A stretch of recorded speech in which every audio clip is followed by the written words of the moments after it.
20-something years, tour musician. I've worked in education and mental health. I am the first patch in the UK for a charity organisation called Bikers Against Child Abuse. Just 10-year journey this May. You brought that here, yes, right? Yeah, I'm one of the UK founding members. So it started in America mid-90s, 94, 95. Yeah. And 10 years ago I started the journey of bringing it over to the UK. Okay, can I say something? Just stand up and go. You've got to remember, we're in a tattoo shop with lots of people around us, things are going to happen. So, when I've been describing you as a mental health professional, sure. What do you do right now? I do a mixture of things within music industry, but also the mental health professional. I worked in education and mental health throughout the pandemic. Oh, yeah. I was a senior pastoral leader for a senior school in charge of 627 kids' mental health. Wow. So that's been kind of that journey. That's huge. And after the pandemic as well. Yeah. There was something that you said about that. It's like, being a musician is a bit shit. Yeah. Because you're trying to get this massive level of acceptance from people, to accept what you've written. Your art is out in the world. Sure. And you're on stage and you're doing it in front of people. And then what you're really trying to do is get them to accept. Sure. And like what you're doing. Yeah, absolutely. So, you've been there. You've done that. Your band Kane was put up for flipping Grammys. Yeah. Right. So you know what you're doing. You've toured all that. You've done tour management as well. Yeah. So presumably, you have an understanding of the way the brain works when you're on stage and off. Yep. And the downtime is a bad thing. Yeah. Right. For all of us. Do you have a reason for me? So I'm an ex-musician. Still play sometimes. So what's my reasoning thinking that as a musician I have to be tattooed? I think we can extend it to creatives. I think creatives, in order to be creative, is we have to have a real understanding of our own emotion. Right. And I think a much deeper perspective of our own emotion than a lot of people do. We've got to dig into that, tap into that creativity in order to do what we do. Yeah. And part of that is finding the beauty in shit. Yeah. And sticking it on our... people pay thousands of pounds to put art on the wall. We just decide to put the art on our body so we can take it with us. Yeah. Sometimes it's a personal reason, and as you were talking with Nikki, it's that reminder of whatever that was at that moment. Yeah. Some people, it's just, I really like that band logo, I'm going to stick it on my leg. Or I quite like that piece of flash, I'm going to get it. And it's just part of that connection to the creativity that you're able to take with you. Because what people forget nowadays is there is no flash in my tattoo shop. You come in with an idea, Google's your friend, if you can't find something, look at it, and then they bring it in and they go to Talent or me or Mickey and we find a way to make what they want happen. Sure.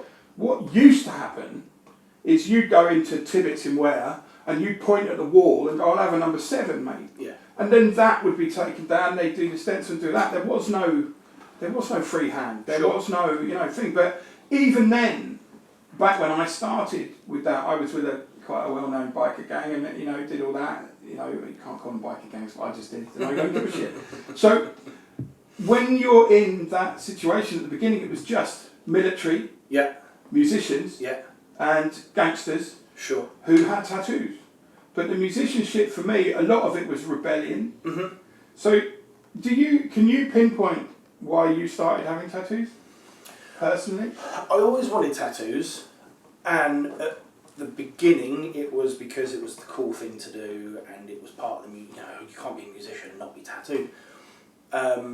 And I got my first tattoo that was something that I designed myself when I was 18, 19, and took it into a shop and they copied it and stuck it on me. And then I think as I went along, for me personally, and this isn't necessarily something I think that everyone should have, but all of my tattoos have a personal meaning. All of my tattoos, there's a reason behind it. Yep. And it was a way of me connecting to that creativity. It was a way for me to just remind myself sometimes to not be a dick. Yeah. Or not that works all the time. No. I can relate to that. Exactly. Or just reminds me of either trying to be a better person every day, or reminds me of something I've survived or got through, or reminds me of something that just makes me smile. Yeah. So you survived a huge motorcycle crash as well, and that messed you up. Yeah, big time. And you were told that you might never play guitar again. Yeah. Is that right? Yeah, that's correct. And then 1 year later, yeah, you were on the flipping stage at Download, yeah, playing with your band, yeah, which was Mordecai then. yes. Right. We should probably suggest that we know each other as well, because on Madhouse Tattoo's first birthday party, I asked Mordecai to come down, and Dan and Holly and all of the guys, they were all there, and we had a great time as far as I remember. So that's how we know each other. So there is a link through music. When you're going through something like that, Yeah. is there a conscious decision to get something tattooed on you that reminds you of how you've come through that? Have you done that? Have you had something that? Is that a conscious thing? I'd thought about having it done. So one of the big, I broke my joint here in my thumb, and they said that's why I may not be able to play guitar again. I also had some major brain injury. Yeah. And I wanted to get something here over the bone, and just never did. And actually, my head tattoo is my reminder of my process from the bike accident. So I was diagnosed with PTSD. It was about 4 years for me to get my brain functioning properly again. Right. My IQ, they measured my IQ a week after the accident, and it was about 62. Okay. Might have been 62 to begin with, I don't know. And it took years for me to process that. I had aphasia for a little bit, so I couldn't, I'd know this was a chair, but I wouldn't know if it was a stool or a pew or a sofa. I just knew that it was a chair. Yeah. And so it took years for me to process that, and one of the big things that affected was my memory and my thought process. Okay. So having a double-headed raven on my head, Hugin and Munir, it's thought and memory. Right. And so that is my part of my mental health journey, from the accident. Did that give you a focus then? So you had these things, and did that help you tune in your thinking? Because you knew, you know what I mean? Yeah, I mean, I've only had this since June, so it's taken 11 years for me to get it. Right. And some of that was me being ready to get that done, because it's it's a such big a step. head tattoo. Even I don't have the that. worst decision of my life. We did that in one 5.5 hour session, all in one go. Okay. So it took me some time to get my head into the process of having such a big tattoo done, but also I needed to make sure that I was mentally healed enough to be able to be okay with having it on my body for the rest of my life. Yeah, I get that. Does having such a large trauma and coming through it, does that help you understand other people's struggles with mental health? Does it give you is that why you've done what you do? Not consciously. No. I think any shared trauma gives you a real help to understand, but also know that these people understand me. Yeah. So, and trauma is trauma. Lots of different reasons behind trauma. Trauma affects us all in a different way, but I think when you know that someone has been through the shit as well, you almost feel a little bit of a kinship. Yeah. And so it helped me really to be able to be empathetic towards people that are going through shit.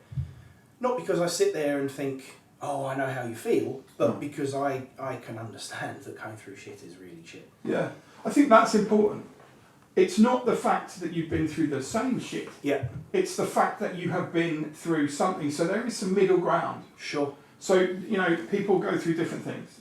A myriad of different things. There's a message I'll read out in a minute from somebody who's messaged in with their story. And they've obviously been through the mill. I can't relate to anything she's gone through. Yeah. But what I can see is the way that tattooing has helped her, because there's a real shadow of grey between her and I. Right. Because obviously I've had different traumas, I've done these things, but that middle ground enables me to not go, oh God, Jesus, and think, but also go, do you know what? You've come from there to here using tattooing as a guide, Yeah. You're heavily tattooed. Is there a reason why it took over? Is there a reason why you've got 2 full sleeves, head, back, some on my legs? Right. I think some of it is probably part of an addictive personality. Yeah. I hate being tattooed. I hate the healing process. Yeah. I planned on getting the top of my head done, and I've had the side done, and he still wants to do a touch-up session on the back of my head. No, I hate it. the process of getting tattooed, for me, can almost be a little bit of trauma that takes away from some other trauma. Right. So distraction. Bit of a distraction. Yeah. But for me, it's the after effect. It's the having something beautiful, having something to take away from that.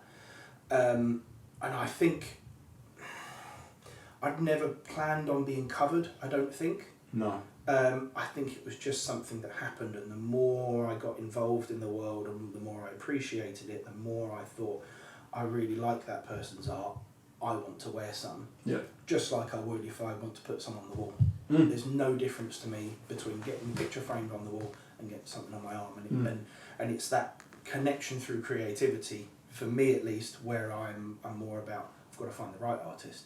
Yeah. For the idea that I want, and let them take the creative control over it. That's the lucky thing about the world we live in tattooing now. Yeah. Is there is so much talent. Yeah. And also, there's a big thing going through my brain at the moment. I own Madhouse Tattoo, right? We're a tattoo shop in Hertfordshire. Around us, there is other tattoos. There's Electric Punch. There's Nuts Tattoos. Mm-hmm. There's some other ones in Hertford. All these people are great. Do you know what I mean? Mm-hmm. And I don't see. I met Terry, who owns Electric Punch, on a rugby field today while my son was playing and his sons are playing. Shook his hand, said hello. We talked about the realities because we can relate to each other. Mm. So that, there is no conflict in all that, and that really annoys me.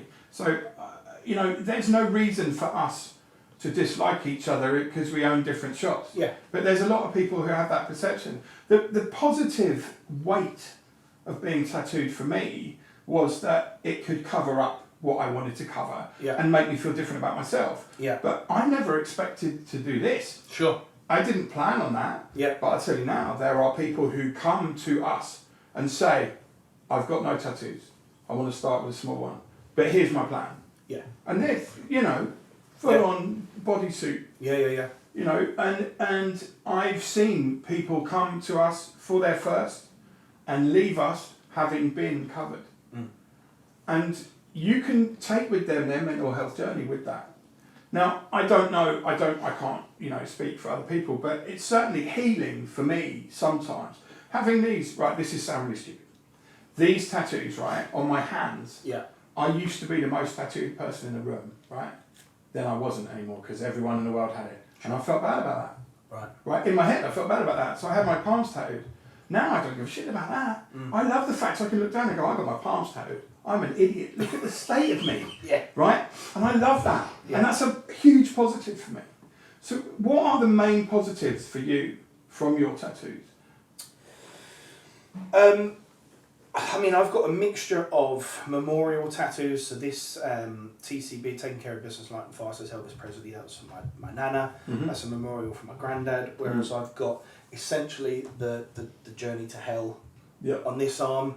And this I'm going to get covered and redone. That's the journey to heaven. Yeah. And the whole idea of that for me was that what might be heaven for me will be hell for someone else. Yep. And it gives me the perspective to understand and try and see things from each person's individual point of view, rather than me going, no, it's not as black and white as that. Yeah. So it's just different process for different things. It's some of the things that, the bottoms of my fingers were. We had a tattoo machine in the house during lockdown. And that's what happened. And that's what happens. They got meaning to me. There's some Viking runes and a TIE fighter and an X-wing. Of course there are. But it's sometimes you doing stupid things like getting silly tattoos just because you want to, just because it's part of that pressure release. I can do what I want because it's my body, and that's the thing, right? I'm going to talk to my son Samuel about tattooing later on, right? I said to him about my neck, right?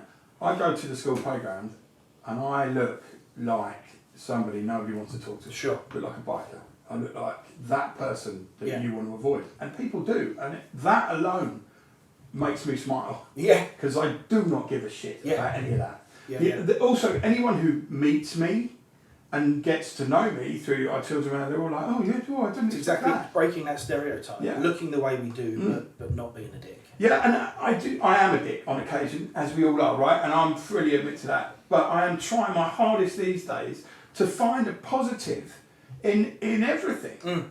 So, because it has been pointed out to me that I may have been a bit morose over the years. I may have found a way to wallow in, some kind of misery where there's no need to. I have a wife, I have a child, I have a nice family away, I have a phone ringing. But what the positives now, where you sometimes ignore your life for the positive thing that it is and wallow in the bad, my tattoos sometimes, and the process of being tattooed, is a way of forwarding myself into a better state of mind. Yeah. So I find a positive in that. Yeah. I mean, it can't be the same for everyone. This is the point I'm trying to make with this whole show. Sure. Right? So you've given yourself a duality. You're able to cope with both things, heaven and hell, black and white, because in the middle there's grey. Yeah. In the middle there's something that you can relate to. And be it a positive or negative thing, there's always an outcome and a way forward. And I think that's a really positive way to look at it. Not everything in life is gravy and golden. Sure. Not everything that you do in life will be ending in a positive result. But if you can control what you have. Yeah. Also, how do you feel about this? Somebody gets a tattoo that showcases something that's really negative for them. Can that, get rid of that? What's the word? Exercise that? Possibly. I think there's a bit of a double-edged sword with that, because that's always going to be a reminder, and in 2 years' time you might not need or want that reminder. And so I think part of that process of getting a decision, a tattoo of something that's quite traumatic, there's got to be part of that thought process of, this is what I feel right now is right for me, but am I going to feel like it's right? I'm not talking about, I don't like the tattoo 2 years later. It's, do you want that reminder in 2 years' time? Yeah. And actually, does that reminder hinder your progress? Yeah. And so I think there's got to be a part of that process of making sure that it is the right thing for you. At the same time, who gives a fucking 2 years' time? You get glossed over if you can't get it covered, So it's a double-edged sword. I think that having something, I got this tattooed not long after my granddad died. He was my hero. He was a bass player in the 70s and 80s, and the reason I got into music was because of him. And it's still quite traumatic. That helps me to feel like he's with me. Yeah.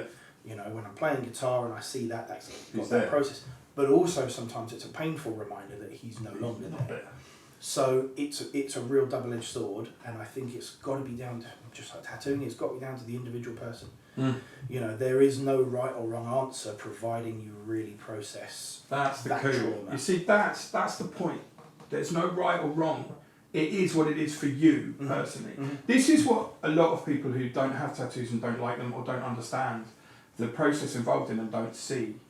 That it doesn't have to be a big thing to have a tattoo. Sure. It doesn't have to have big meaning, but sometimes to have big meaning, these tattoos is comforting. Yeah. But also a painful reminder. Again, duality, same thing. Yeah, good and bad. But also, I know people who have. There's one woman I can think of. She's got a patchwork sleeve of just line work, different things. There's no anything involved in that. She's had these pieces because she liked it and wanted it and did it. Yeah. That's the front of what she says. Who's to know what's actually behind it? But she's obviously enamoured by the fact that she is tattooed. Yeah. So if that's the reason behind your tattoos, brilliant. If the reason behind your tattoo is that you miss someone and you want to be reminded of them, be that positive or painful, then that too is valid. Yeah. That's the point I think we're all trying to make today, is the fact that whatever pain and suffering you've had doesn't necessarily mean will lead to tattooing. Sure. We happen to be tattooed people who have used it as some kind of crutch maybe at some point, but also celebrating art for art's sake. Yeah. There's a lot of stuff for me. I've got my mum, when my mum died, she died quite late. I was 27, something like 28. So she died then, and I had that put on there, and I would never get rid of this. My band, celebrating the fact that I was in something that did something. The positives and the negatives. But also, this reminds me that she's dead as well. Like, do you know what I mean? It's not, it's a memorial for my mum. Yeah, well, no, she's not here anymore. Yeah. And even now, I'm 50, that still feels weird. Yeah. What do you mean she's not here? Yeah. Oh, yeah. Oh, shit, she's not here. Yeah. My dad, luckily, is still here. He's 85, lives in France, and, done all that. So there's nothing on me for for him because I didn't need it. But also, this first tattoo that I had, right, I didn't want anyone to know that I'd had it because I thought I was going to get in trouble when I was young. And I'll be honest with you, that was the least of my worries then. I'm not being funny, Jesus. So yeah, I was genuinely worried how my father would perceive what I'd done. Sure. And I was wearing jumpers in the summer and like sweating my face off, so I didn't have to show, that I'd got this tattoo. And eventually we were around someone's house having dinner and I'm sweating in a flipping jumper. And he goes, "Why don't you take the jumper off and show that wonderful tattoo that you've got?" And I'm like, "Oh, you're fucking kidding me. You know?" And he went, "Of course I bloody know." Yeah. And then he didn't give a shit. And he said, "Let me look." Yeah. And was interested in it. Yeah. Did it hurt? Yeah. How long did it take? How much did you pay? And and all of that. And my perception of him was that he would be negative towards it. Yeah. So it was the same with my grandparents. I was always worried to show my nana the new tattoos I got because she would see them and she'd get upset, not because I'd been tattooed, but because the idea of me being in pain. Yeah. But I was always worried because, what are they going to think about, I've got another tattoo, or hands tattooed, they're going to think, what have you done? You're going to never get a job in a court. Yeah. And actually she loved them and she appreciated the art. And it's our own perception that's sometimes based on, historical views on tattoos were the sailors, the rebels, the down and outs. Whereas now it's actually more common to have tattoos than to not. And so we've got to get our mindset out of the taboo of tattoos and into that mindset of, this is probably, I would say, one of the most personal creative outlets that you can do. Every other creative outlet, painting, music, writing, you can burn that art. You can never record that song. It's all external. It's all external. It all disappears. This is an extension of you. You're putting something on your body that's going to go with you to the grave. Yeah. And so it's one of the most expressive ways that you can express yourself. What personally expressive ways? Yeah. Something just for you. The other thing is, if you're getting, and I'm going to say this, and it's a gross generalisation, but I strongly believe this. If you're getting tattooed, so people look at you and think that will change their perception of you in a positive way, you're wrong. Right? Now, I'm not saying they will look at you and think, "Oh, that's a great tattoo," or "That makes you this." They will think, "Oh, that's a nice tattoo," or "Shit, I hate that," or whatever. It doesn't reflect on your actual person. No. It doesn't make a damn bit of difference to anybody. They're also personal. You could have the best tattoo in the world of something that someone hates that particular subject. They're going to hate the tattoo. The tattoo is going to be incredible. Something I love that Nikki said was that she the reason she got tattooed was, you can hide it all with clothes, but it was about her and how she felt. Yeah. You can put on, I could stick on an Adidas tracksuit now, and you wouldn't be able to tell that I'm a metal musician or whatever.